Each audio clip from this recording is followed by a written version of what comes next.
All right. I'd like to make sure everyone has one of these sheets. Been trying to, without any interruption, but of course there are interruptions, to go through all the orders of the Mishnah. And there is a method to not my madness. The Mishnah represents the way of life that was envisioned by the rabbis for the Jews as they lived in the land of Israel from about when the Mishnah, they lived even before then, but when the Mishnah came into being about the year 212, the Common Era, when it was perhaps first edited, the Jews lived in the land of Israel through the up to 500 of the Common Era, and then thereafter. But with the ascendancy of Byzantine Christianity, after Constantine became the first Christian emperor, there was a conscious effort to limit Jewish freedom in the land of Israel. And one of the things that should be understood, before the year 600, I'll just give you approximately, before the 600, there was no Muslim in the land of Israel.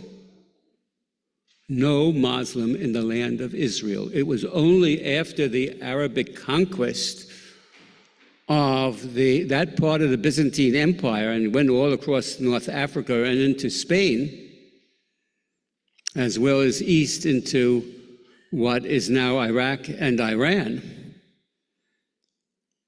But before the year 600,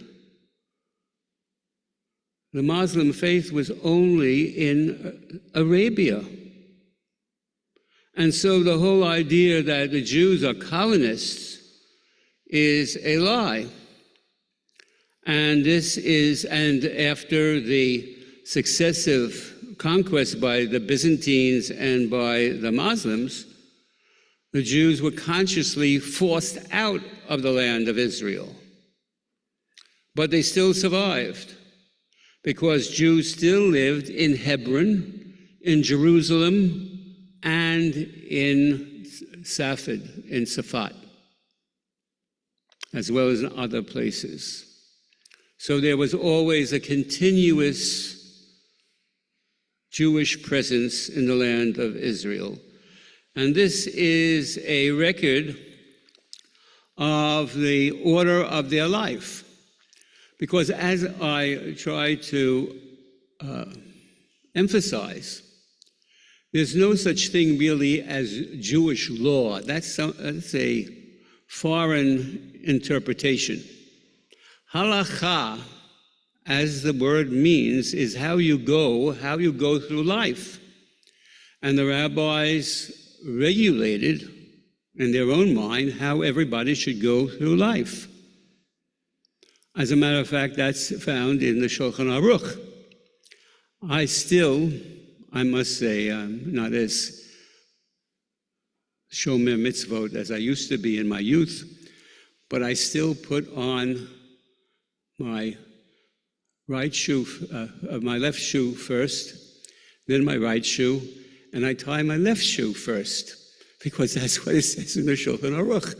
And I have been following that even as one gets up in the morning, and does a Nagelwasser, and takes the sleep off your eyes, and says a special Modeh Ani Lefanecha, which is so beautiful. But here we come to the fourth order of the Mishnah, known as Nezikin, which means damages. And it is perhaps one of the most important orders of the Mishnah, because it is the way in which the rabbis referenced how we deal with one another. And the first three sections are known as Bava Kama, Bava Metzia, and Bava Batra. The word Bava means gate, And in Arabic, it's Bab. Bab el-Mandab is the entrance, the gate to the Gulf. And so these are three gates, which originally was one complete order, but was divided because they're so top-heavy with information and what I guess we would in English call laws. I would say that you see that the next tractate is Sanhedrin, which deals with courts, Makot, which deals with punishments, Shavuot, which deals with oaths. And I have mentioned in the past that the way in which we swear in an American court, and in fact, in all the courts in the Western law, courts, we swear on a Bible. And that comes into Western practice by Alfonso X of Castile, who lived in the 1200s. That could be the States, 1221, 1284. He was the author of a law code known as Las Siete Partidas, the 7 parts.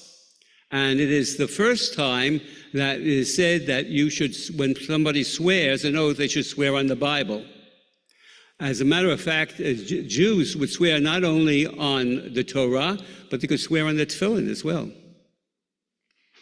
And the whole idea is that you're swearing, Jews are not supposed to swear to tell the truth because you're forsworn from Mount Sinai to tell the truth. Any Jew who lies is perjuring himself because Mushbaim v'omdim mehar Sinai. From Har Sinai, we are destined and commanded to always tell the truth. But you do have an oath, like in Shavuot, where you can force someone to take an oath to tell all that they know. Interesting for the last trial that made the papers for people who were sworn to tell all that they know. Then we have the testimonies of various rabbis, the tractate of Avodah Zarah, those things which are prohibited because they are of foreign influence. We will go into that as we go through each of these tractates. I might just add that it's very interesting that in the tractate for Avodah Zarah, that we are forbidden hazorech even lemakulius. You're not supposed to throw a stone for Mercury. What does it mean to throw a stone for Mercury? The Greeks used to bury their dead on the side of the road, and they heaped up stones on it, which, by the way, was called a hemeion, after the god Hermes, the Roman god Mercury. And so they would, as a way of paying homage to Hermes, Mercury, and to the dead, they would take a stone and throw it up onto the grave. Curiously enough, that has sort of transposed itself into Jewish custom, that if you ever go to a cemetery, you'll see piles of stones, that people put stones on the grave. Actually, it goes back to that custom of throwing stones to Hermes. And then we have Avot, which is sort of like the scrapbook of all the rabbis, telling them their favorite lines. It starts out with Simon the Righteous. Hu haya omer, Shlosha Devarim ha'olam omed, al Torah, al Havodah, al Gemilah Chasadim. That made its way into a song. Al Shlosha Devarim. On 3 things the world stands. On the Torah, which means that there is a guide for our life, which is so important for human beings. We need a guide for our lives. As I always say, humans are the worst animals in the world. They need to be housebroken. The guide, the Torah and the Halakha, is the whole idea to housebreak us to how we should live properly in the world without doing damage to ourselves, to others, or to the planet. good luck, as we can say today. And of course, the last section is known as Horayot, which is a sort of a continuation of the tractate Sanhedrin, which deals with Jewish courts.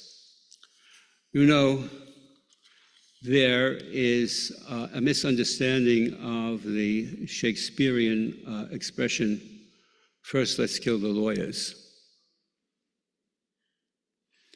The destruction of any country, of any nation, begins with the corruption of the law courts. Anyone who denies the free application of justice is someone who is on the road to dictatorship. Rabbi Hanania ben Akashya Ratzal Zakot Yisrael Lefikach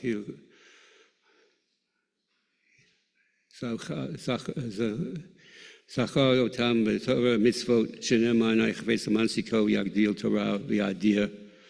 Rabbi Hanania ben Akashya said, God wished to cause Israel to have merit, therefore he gave them Torah and Halakha. We continue now with the Musaf Kaddish, page 155.